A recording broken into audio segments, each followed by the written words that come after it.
Hi everyone, welcome to the Bell the Cat series of videos. My name is Tony Xavier and I'm the Chief Learning Officer of IMS. These videos are part of a series which serve as a companion to my book called Bell the Cat, which is available on Amazon.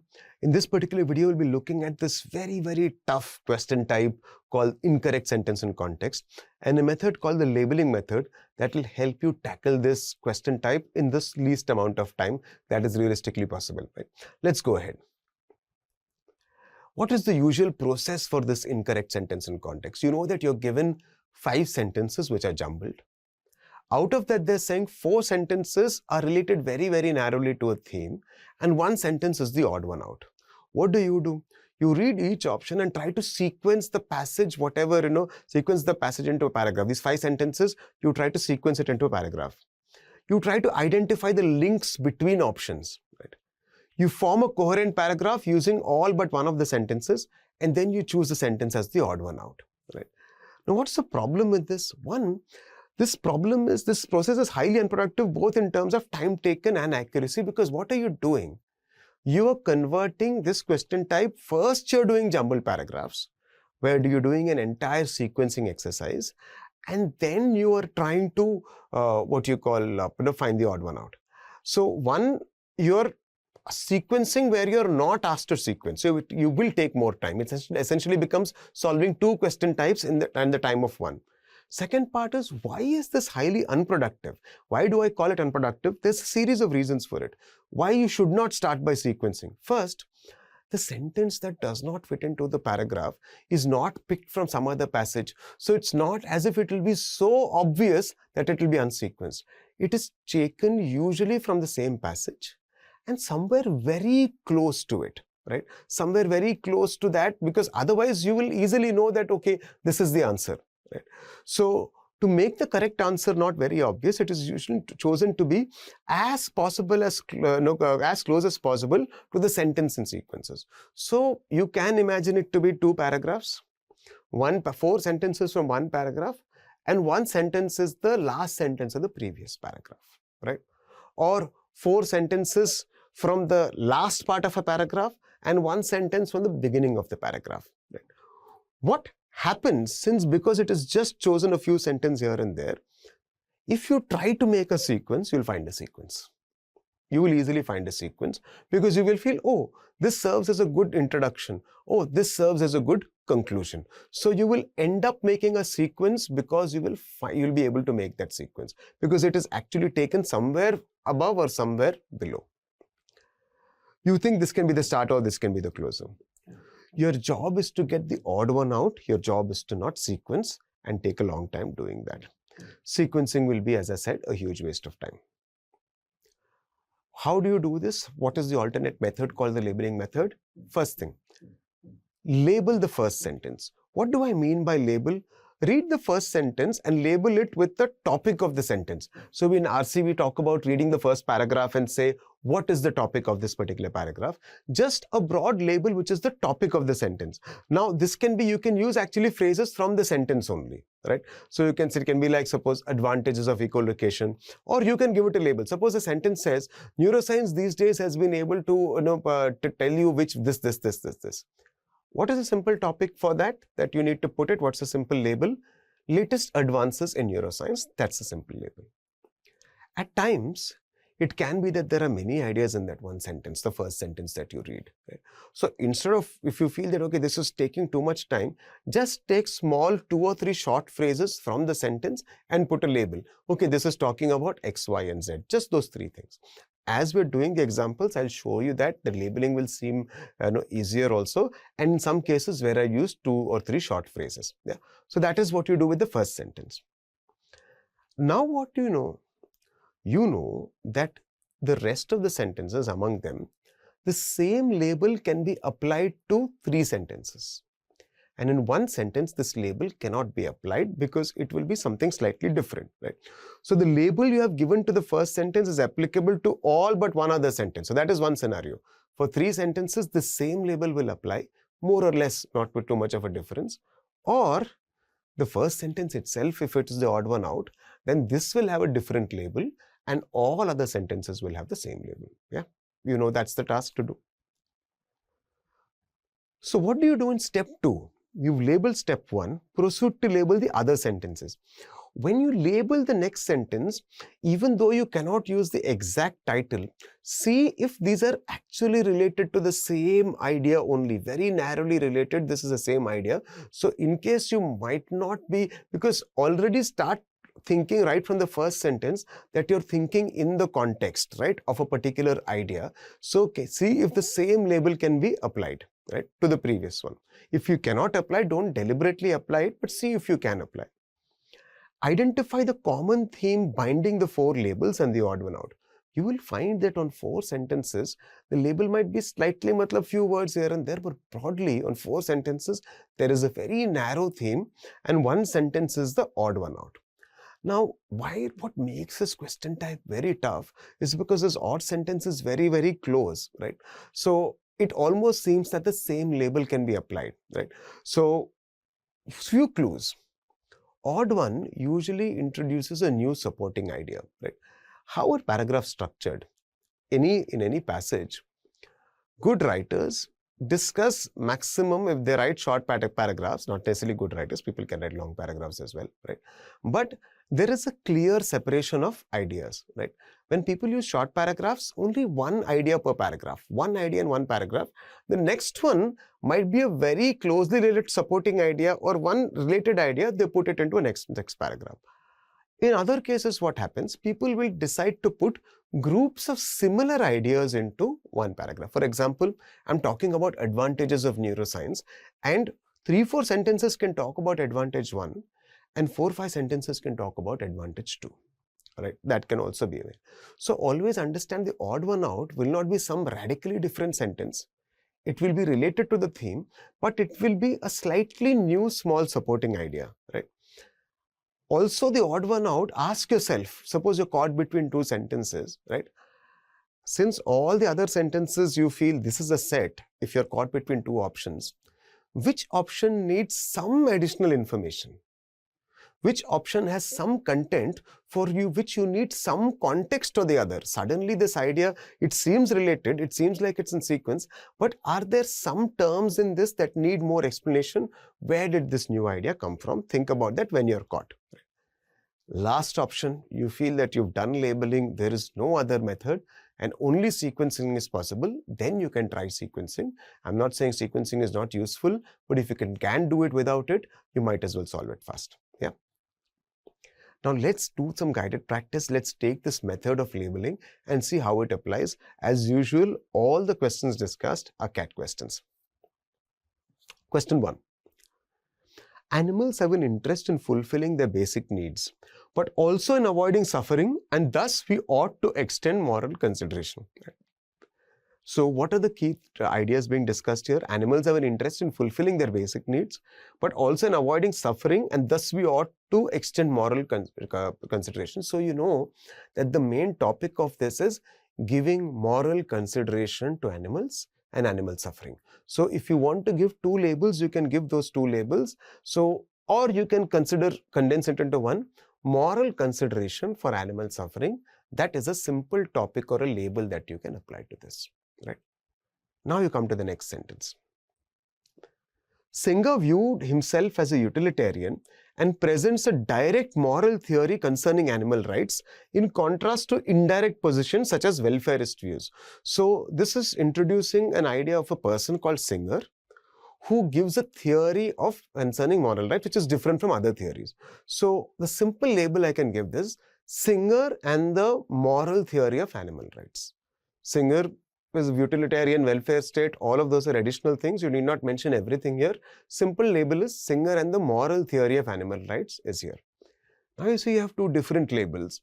Straight away you know that, okay, which one should be, should this Singer thing be out of this thing? You don't have to do same labels for the first 2 ones. Now let's see how the remaining sentences are panning out. He argued for extending moral consideration to animals because humans, similar to humans, animals have certain significant interest. So when they're saying he argued, they're talking about Singer only. And so this is also about Singer and the moral theory of animal rights. Next one. The event that publicly announced animal rights as a legitimate issue within contemporary philosophy was Pete Singer's Animal Liberation text in 1975, right? So this is again talking about Singer, and this is also talking about when animal rights came into public, attention, right? So this is talking about Singer and animal rights. In fact, it's also about Singer's, moral theory is not there, but Singer and his theory of animal rights. Next one. As such, we ought to view their interests alongside and equal to human interests, which results in humans having direct moral duties towards animals, right? So this is not talking about Singer, but it's talking about the moral theory of animal rights. Now, one thing you know very, very clearly, which three sentences are definitely linked in this? We know that 2, 3, and 4 are definitely linked, right? Why? Because 2 is talking about Singer, 3 is talking about Singer, and 4 is talking about Singer, and all 3 are about Singer and animal rights. So these 3 are a set. So we know that the theme definitely is Singer and the theory of animal rights that he launched through this text. Now, is it option 1 or is it option 5 is what we have to know, which is the odd one out, right? Now, between option 1 and option 5, option 1 is also talking about, say, moral duties and animal rights. It's also in a generic this thing. And option 5, option 4 is going one step extra and talking about animal suffering. Option 5 is generic. Option 1 is going one step extra and talking about animal suffering. Now, one of the key things is that the odd one out can sometimes be 1 paragraph ahead or 2 paragraphs ahead. So hence it is going deeper into the topic. Between 5 and 1, whenever you're stuck, ask yourself this question: which one is closer to the topic? Imagine a paragraph and say which one is closer to the 3 things which are close to the theme, and which one is going a bit deeper and hence it might be later, and which one is, say, very, very generic and hence it is very early, right? Think of it as a paragraph and say these 4 sentences are here and you're caught between 2 options, right? Which one is closer to this, right? And which one is either very high up or slightly down, right? So either the odd one out is either too generic or the odd one out is too specific.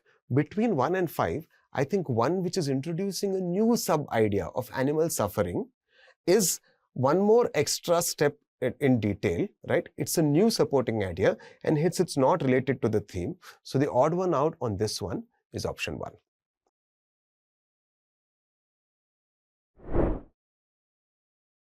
Before the next question, actually, we can look at the source text. So one of the advantages of this is you can take the source text and see how they have made. Now look at how they have designed this question. You've seen all of this part. So this entire paragraph, the event that publics, and that's the core paragraph, right? And where have they taken the out of context sentence from? They've taken the out of context sentence, which is the last sentence of the next paragraph, right? Which is why option 1, my explanation said that, does it go one step further? Yes. Is it more specific? Yes. And the paragraph, is it very generic? Is it introducing that particular topic, Singer and his moral theory? Yes.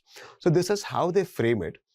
If you ask me, this is the most decent question in the way they framed it. They've kept the original passage as it is. They've taken an entire paragraph as it is, that start to end. And the next paragraph, last line, is the odd one out, because they felt that can be a good trap, right? But it's not always the case. In many cases, they've tampered with the original paragraph also. In some cases, it's absolutely ridiculous in terms of how they framed the answer and what they've given as the answer. But we'll start with the one which is the most technically correct question. So this is how they've framed it. Let's look at the next question. Urbanites also have more and better options for getting around. Uber is ubiquitous, easy to rent dockless bicycles are spreading, battery-powered scooters will be next, right? They're saying urbanites means people in the city have many options to get around. Uber is there everywhere, there are dockless bicycles, battery-powered scooters will be next, right? So what are they talking about? What is the topic that you can give? It's the ease of mobility options, right? In urban cities, urban mobility options, there's a lot of ease, right? Now, one of the things with respect to the labels is that while initially the first sentence is so, you don't have any idea of the theme or whatever, you'll give a label like this, right? But slowly you'll realize, okay, there is a link between this and the previous sentence. So this is in context of that only. When you're coming out with the theme finally, you'll come to know that, okay, this label also comes under this only. Let's look at this. Next sentence. When more people use buses or trains, the service usually improves because public transport agencies run more buses and trains. Now, this is talking about public transport. And this is talking about how you can improve the quality of public transport. When more people use that, transport agencies run more buses and more trains. It usually improves public transport. So this is about improving quality of public transport. Now, one thing you know, this whole thing is about transport, private transport, public transport related to that. Next. Worsening services on public transport, terrorist attacks in some urban metros, and a rise in fares have been blamed for this trend. Now, what are they talking about here? Service is bad in public transport. There have been some terrorist attacks in some urban metros, and there has been a rise in fares also. All of this is being blamed for what? They're saying blame for some trend. Now, you can use some inference. No? Are all of these good things or bad things?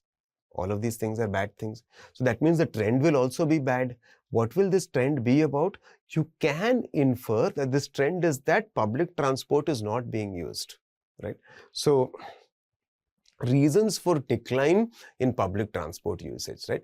Because that much inference you can do. There terrorist attacks, worse service, rising in fares can be blamed for this trend means decrease in reasons for public transport. Let's look at the next sentence. It seems more likely that public transport is being squeezed structurally as people's need to travel is diminishing as a result of smartphones, video conferencing, online shopping, and so on. People are not traveling that much, and public transport also faces a structural issue because you don't need to go to the shop to buy something. You can buy it on your smartphone, right? Or online shopping, as well as video conferencing for what? You don't need to go to work maybe, right? So this is also the reasons, they're giving reasons for decline in public transport usage. The theme is becoming clear. It's around public transport usage.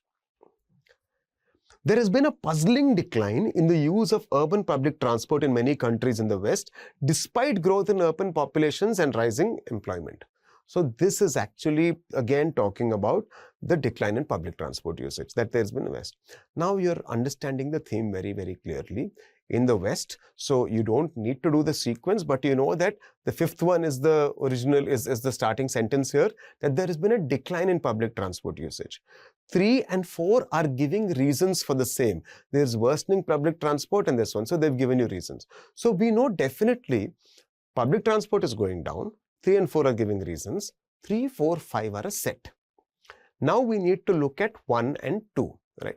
So the theme is reasons for the decline in public transport usage as to why. Now you have to look at, is 1 or 2 closer to the theme? Which one is closer to the theme? What is 1 saying? Urbanites also have more and better options for getting around. Uber is ubiquitous and easy to rent this thing.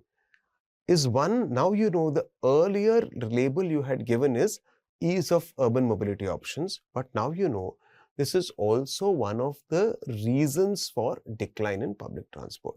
So this is closer to the theme, which is public transport, and the reason in decline for the same. So 5 is introducing the topic, 3 and 4 are elaborating it and giving the reasons. But what about 2? When more people use buses and trains, service usually improves. This is talking about how it can be improved. So logically, if you think about this passage as a whole, think about the whole passage viewing it, you know that 5, 4, 3 and 1 are in one paragraph, which is talking about why public transport people are not using. And 2, you know, is the next paragraph, which is introducing a new sub-idea. How can we improve it? When will people start using it, right? So it is related, which is why this incorrect sentence in context becomes very tough, because it's giving you this very close related idea, but it's a new sub-idea. 5, 4, 3 and 1 are talking about why it is declining. 2 is talking about how we can improve. It is a new idea, likely to be from a next paragraph, which is why we know that odd one out here is option 2. In case of this question, I'm not showing you the source text because they've actually taken an entire passage and they have taken sentences from different parts and make it. So essentially in the passage, they are in sequence, but not necessarily that they're all part next to each other, one after the other. So they've also written their own sentences, in terms of clubbing sentences and stuff. So showing the original passage does not make a lot of sense in this particular question, right?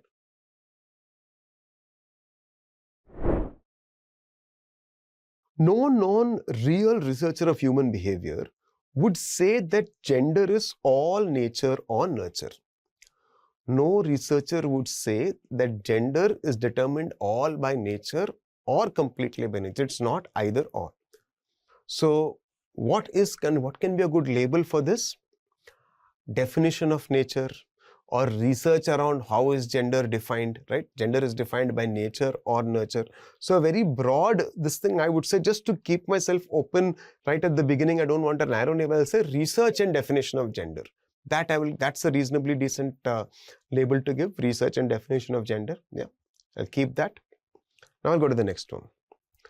The evidence for a biological basis of gender certainly doesn't mean we should be complacent in the face of sexism. Now, this is talking about biological basis of gender, the evidence for that, and sexism. So you see that there is a new idea getting defined here. Sexism is coming into the concept, should not be complacent in the face of sex. That's a new idea that is being introduced. So we'll keep this. Let's look at the next sentence. Many people are uncomfortable with the idea that gender is not purely a social construct. So people are uncomfortable with the idea that gender is not purely a social construct. So I can know that there is some debate. They're saying many people are uncomfortable. So the debate is gender as a social construct. There is a debate around that. Is it this way or that way? I don't need to say that many people this thing. So you can also write debate around definition of gender. Debate around, say, what defines gender, or debate around gender. That can be a decent topic, right? To keep it as a label. Next sentence. Despite this empirical truth, researchers who study biological basis of gender often face political pushback, right? So researchers who study the biological basis of gender often face political pushback. Now, think about this in terms of the previous label. Previous label is what? There is a debate, right? So if I'm saying people are facing political pushback, is that part of the debate? Yes. Any pushback, discussion, people being uncomfortable, that's a debate, right? And what is this debate around? Debate is around the biological basis of gender.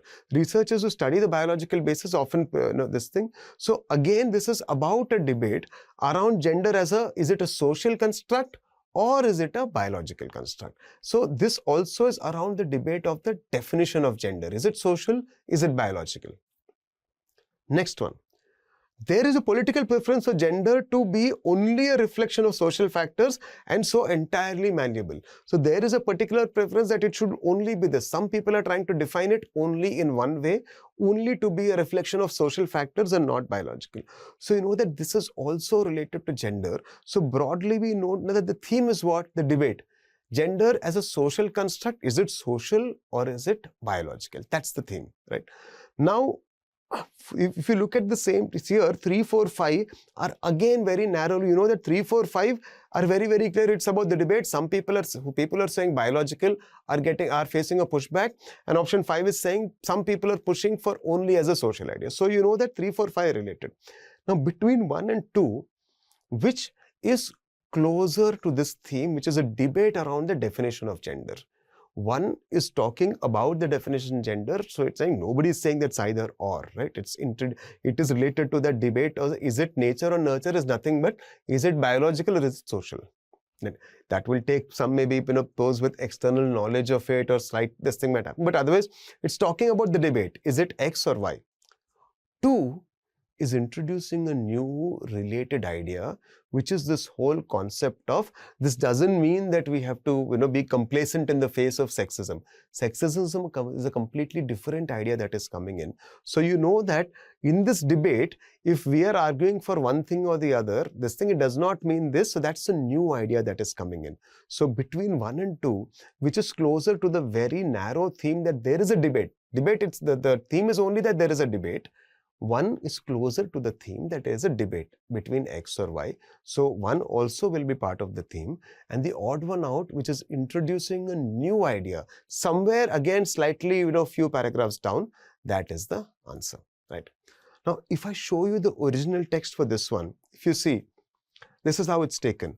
The nature versus nurture idea is a false dichotomy, says Sean Stevens, social, psychologist and researcher, this thing. I don't know any real researcher of human behavior who would say it's all nature or nurture. So this, in the original paragraph, this is ending here, and then there is a new paragraph.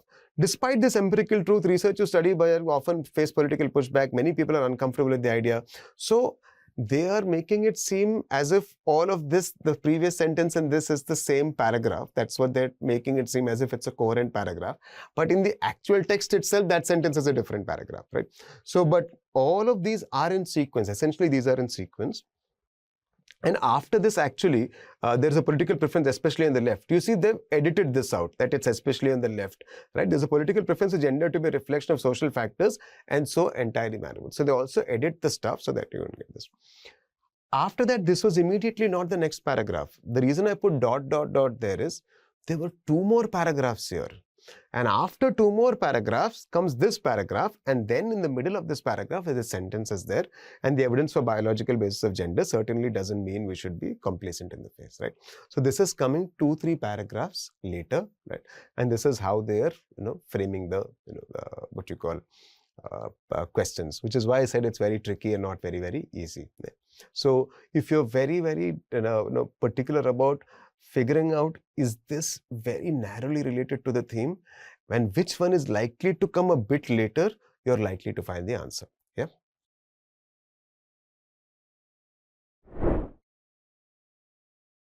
As India looks to increase the number of cities, our urban planning must factor in potential natural disasters and work out contingencies in advance. India is trying to increase its number of cities. Urban planning must factor in potential natural disasters. So they are saying that cities and urban planning, a simple topic can be cities, urban planning, and contingencies for natural disasters, right? You need to plan for natural disasters. Next one. Authorities must revise data, upgrade infrastructure and mitigation plans, even if their local area hasn't been visited by a natural calamity yet. So again, this is talking about what? Contingencies or preparing for natural disasters. It might not have happened in the past, but you need to prepare for it. So this topic is of this. The label can be contingencies for natural disasters. Next one. Extreme temperatures, droughts and forest fires have more than doubled since 1980. Okay, this seems like a completely different thing. This is talking about different kinds of this thing, or it's talking about extreme weather conditions, incidents of extreme weather conditions, right? Extreme temperatures, droughts and this. There is no denying the fact that our baseline normal weather is changing. This is also talking about the weather. So 3 and 4 are talking about the extreme weather conditions and change in weather conditions, right? Last one, it is no longer a question of whether we will be hit by nature's fury, but rather when. So it is saying that this is directly talking about natural disasters, that now when we are writing a theme, label, you have to check, is it linked to it? This is saying it's no longer a question of whether we will be hit by nature's fury, but rather when. That means certainty of natural disasters. So which 3 sentences definitely are part of a theme? Natural disasters will happen. Even if it has not happened now, you should start planning. If we want more cities, then you should factor in that how will you build this city with respect to natural disasters. So 1, 4 and 5 are linked to the theme of what? Disaster management, and in urban cities and everything. 1, 4 and 5 are linked. Between 3 and 4, which one will you choose? This is a super tough question, because 3 is saying extreme temperatures, droughts and forest fires have more than doubled. And 4 is talking about our baseline normal weather is changing. Which one do you choose? So some people say that, okay, that is talking about temperatures, droughts and forest fires. That has nothing to do with cities, right? So urban cities and everything. So maybe that can this thing. That's a good way of this thing. And 4 is saying there is no denying the fact that our baseline normal weather is changing. So that also, but it's not talking about anything extreme, sir, because why? It's not a question of whether we'll be hit by natural fury or not. So 4 is just saying baseline weather is changing. It's not talking about disaster, but 3 is talking about an extreme weather condition. So I'll keep 3 and reject 4. Both of this logic on the face of it are correct. right? But which is what makes this question, very, very tricky. Suppose you're stuck with this, and these are two options, and say which of the following is closer to the theme of this particular part. I, for one, in the exam found it, pretty tough to answer because both seemed very, very, relevant, right? So if you don't get the answer on this one also, it's fine. But how do you identify this thing? It's a rare question on which the tool is grammar, or rather the tone of the sentence. Look at 5, 1 and 2. 5 is saying, it's no longer a question of whether we will be hit. Option 1 is saying, our urban planning must factor in natural disasters. Option 2 is saying, authorities must provide data even if their local area in this thing, right? It's saying we, it's saying our, it is saying their, it is all using a particular style of writing. And option 4 is saying what? There is no denying the fact that our normal baseline is changing.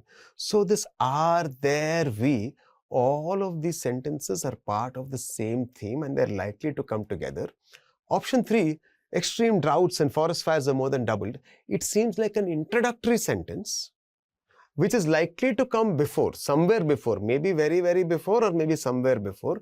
Whereas these 4 sentences, so it's talking, that is introducing the problem, and these 4 sentences by using are is trying to get into a solution for the same, right? So the use of the word are and the particular tone in 4 is what makes it closer to the theme, and which is why that is part of the theme, and 3 is the out of context option. I'll show you the actual text. Look at the source text. 2 paragraphs, right? So in the preceding paragraph, they're saying, according to a new publication, extreme weather events are happening, extreme temperatures, droughts, that is the odd one out, and meteorological events such as storms. So they have actually deleted a sentence in the middle, and meteorological events such as storms have doubled since 1980, that they have actually removed. And you see this important thing. Thus, there is no denying the fact that thus word also they have removed, and they're saying there is no denying the fact. And to cope, authorities must. So where you're getting a clue that this is a sequence, they have removed those words, right? Which is why that labeling is very, very important, because they are removing all sorts of clues by which you can make a sequence, which is why making a sequence becomes tough, because they're deliberately trying to remove all clues that you can use to make a sequence, right? So on this one, the right sentence, the odd one out, is 2 sentences before this paragraph, somewhere above in the previous paragraph. Yeah. So an answer on this one was option 3, extreme temperatures and droughts. So not an easy one. Now I'll show you the one that is at least can make, I know they're making it tough, but there is some hook. The use of the word are and everything can still use that. The next one, I'm not going to solve the question also, because when I saw the source text and the answer that they gave, there was no logic. It illustrates why I feel this is the toughest question type.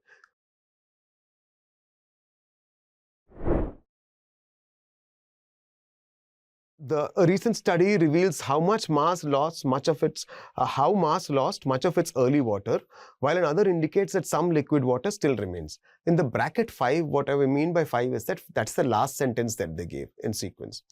Data from NASA's Maven orbiter show that solar storms, that is the 4th sentence that they gave. Particles, this thing was the 2nd sentence that they gave. This is the 1st sentence.